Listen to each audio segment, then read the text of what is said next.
Welcome back to another episode of Next Act Ninjas, the number one podcast for becoming a master of your lifestyle longevity.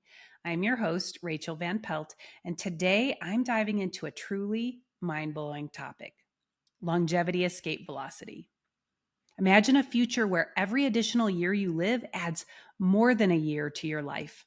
In other words, if you're a healthy 54-year-old woman who's currently expected to live to age 84 and you make it another 10 years to age 64, now you're expected to live to 97. Or you make it to 70 and now your life expectancy is 105. You get the idea.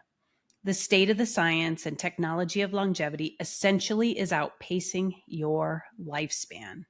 The finish line keeps moving further away. What's crazy? This concept of longevity escape velocity, or LEV, is not science fiction, but a real possibility that scientists are working towards right now. Stop and think about that for a minute. What do you think this would mean for you in your future? What about the rest of society? Drop your thoughts in the comments. I'd love to know what you think. Does it excite you, scare you, or are you unsure what to think about it? The science behind LEV is rooted in advances in biotechnology, regenerative medicine, artificial intelligence.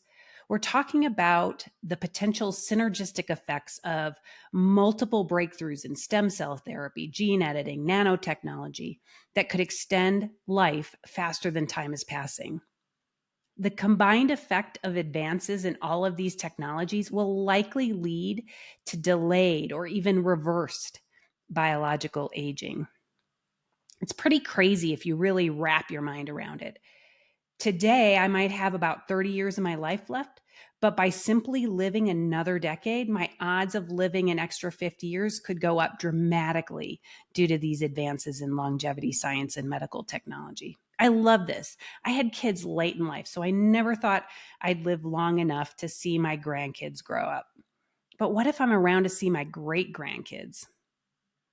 Now, your knee-jerk reaction might be to think, no way, I don't want to live another 50 years, at least not if half of those years are in rapid decline and I succumb to disease, immobility, cognitive decline. And believe me, I get that. Few of us want a longer life if it simply means more years of needless suffering. In fact, this is one of the top challenges that these advancing technologies face. They cannot simply extend the number of years we stay alive without increasing the number of years we stay healthy. We already have too much of that keeping people alive but not healthy. It's exactly why I became a health span coach. I'm not okay with the last 20 to 30 years of a person's life to be simply surviving when I know they could be thriving. But let's assume for a minute that the new technological advances solve this too. Now, instead of just living longer, you're living healthier. You're staying mentally sharp and free of chronic age-related diseases right up to the very end. Does that possibility make you excited? Yeah, me too. That is, at least until I start thinking about the economics of it. If I have 50 years left instead of 30, now I start to wonder if I'm going to outlive my retirement. I worry about the people who haven't saved even enough for a 10-year retirement, let alone 50. That is exactly why we have to improve wealth span at the same time as we improve our health span. That is the mission here at Next Act Ninjas. Regardless of how many decades we have left, if we want a great quality of life, if we want lifestyle longevity, then we must be proactively improving both health and wealth. And if advances in science and technology massively extend our lifespan, these goals are only going to become more urgent than ever before.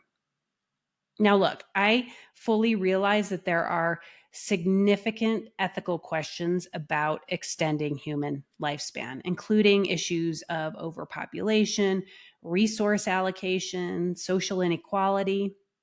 I don't want to gloss over the fact that it could become challenging to ensure equitable access to anti-aging treatments.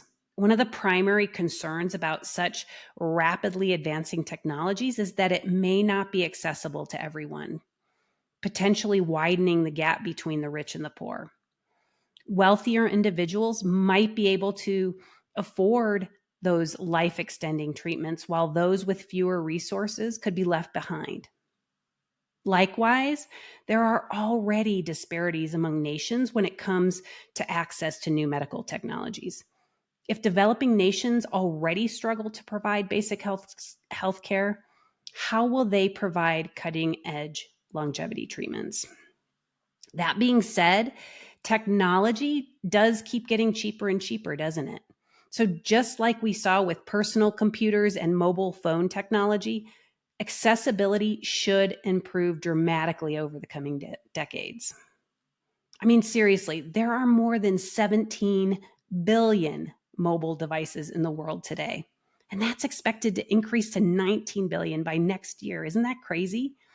So while advances in longevity science may be initially only available to wealthy early adopters, I expect it won't take long before it becomes available to everyone. Besides, when artificial intelligence gets smart enough to solve biological aging, it shouldn't have any trouble solving the problems of overpopulation and resource allocation. And if you're thinking anti-aging is an easier problem to solve than overpopulation, think again. Biological aging is an incredibly complex problem. Contrary to what the trending anti-aging biohackers would have you believe, there's no single pill that you can pop to reverse aging. And we aren't going to discover some magical fountain of youth. But with advances in AI, we may be able to address the incredible complexity of aging. Human aging is multifactorial. It's a process that involves the interaction of many physiologic systems, genetics, environment, lifestyle. Understanding and manipulating all these thousands of factors in a controlled way is extremely challenging. And there are still so many unknowns about why we age or how to effectively intervene. And scientists, they've identified anywhere from 10 to 15 what we call hallmarks of aging. But we have yet to come up with a single unifying field theory that ties them all together. In other words, aging is not just a single process, but involves multiple interconnected systems. And these systems, much like ecological systems, if you tweak one part of the system, there's a domino effect in consequences. Many third and fourth order consequences that may be unintended. The bottom line, biological aging is super complex. So by the time AI gets around to solving this kind of complexity, it should have little trouble sorting out other problems like overpopulation or climate change. In the meantime, how should we be thinking and preparing? It could be a decade still yet before we truly hit any sort of longevity escape velocity, but we can prepare by focusing on three things. And the first two are exactly what we talk about here at Next Act Ninjas every week: building health span, building wealth span for your long game. And the third is don't die. You may think I'm kidding, but the truth is, it doesn't really matter how much health and wealth you have if you die in a car wreck tomorrow. If we want to bridge the gap between today and where technology will be in just another decade, we'd better take care of ourselves in the interim. I think the fact that we could possibly reach longevity escape velocity in our lifetime is a little crazy. For those of us who are in our 50s and 60s, this is huge. We will either be among the first to experience this leap in lifetime, or we will be among the last to age naturally. Right now, the average 55-year-old man can expect to live to age 79. The average 55-year-old woman can expect to live to 82. Flash forward just another decade, that could look very different. A 65-year-old in 2034 may be looking forward to many more golden years. In upcoming episodes, I promise we'll look at some of the emerging technologies and treatments that could become part of our daily lives. In the meantime, if you hope to enjoy whatever remaining years you have left, you are going to need to be proactive. High quality of life long-term does not simply happen by chance. When it comes to extending your health span, that means addressing all four pillars of wellness: regular physical activity, good nutrition, adequate sleep, and of course, social connectivity. When it comes to extending your wealth span, that means making sure you have a solid strategy for growing your nest egg. And that includes diversified investment portfolio, multiple streams of income, that kind of thing. That's why I cover these topics every week here on Next Act Ninjas. So ask yourself, are you treating your body like it has to last you another 50 years? Are you saving and investing like someone who needs their nest egg to last that long? Are you building relationships and thinking about how you might keep contributing to society that long? The possibility of reaching longevity escape velocity changes how we think about our next act, doesn't it? If advances in technology really do extend our lifespan that quickly, it's also going to become immediately apparent that we can't follow in our parents' footsteps. Doing what they did will get us into trouble. We're going to run out of health and wealth very quickly, and we're going to suffer longer. Our reality will be very different in a world where we reach some kind of longevity escape velocity. It is going to change our frame of reference around what it means to age and our priorities throughout life. We can certainly pretend that these advances aren't happening as fast as they are. Believe me, there are days when I want to do just that. Anytime I'm tired and feeling run down, when I'm pessimistic about the future, when clickbait-driven media makes me feel like we're headed to an apocalypse. But science and technology advance year after year, whether we're ready for it or not. We can let fear and overwhelm take over and become technophobic like generations before us, or we can embrace change and learn to adapt. I personally think it's better we adapt rather than fuel ageist stereotypes. If we become the first generation to ride the LEV rocket, how will we fare?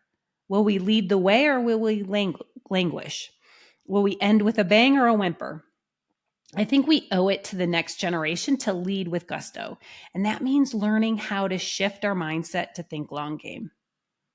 Build your health span and wealth span to last a much longer lifespan than you think you have today. Because the likelihood that we reach longevity escape velocity in the coming decades is quite high. The uncertainty that comes with that may seem scary at first, but it also opens up a world of possibilities. Let's not squander those additional years struggling with poor health and insufficient wealth. Thanks for joining me today on Next Act Ninjas. I'm Rachael Van Pelt. Live well, love more, age less, my friends.